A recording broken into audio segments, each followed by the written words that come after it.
प्रेम भावान प्रवचन ऐकावे मन लावून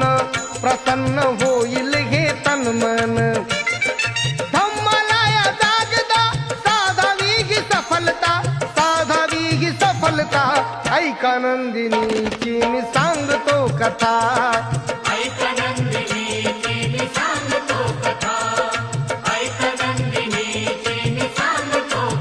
बघून सुकेशिनीचे मुंडण तिला विचारी भंते कारण सुकेशिनीने जे कथन केले ऐकून भंते जी चकित झाले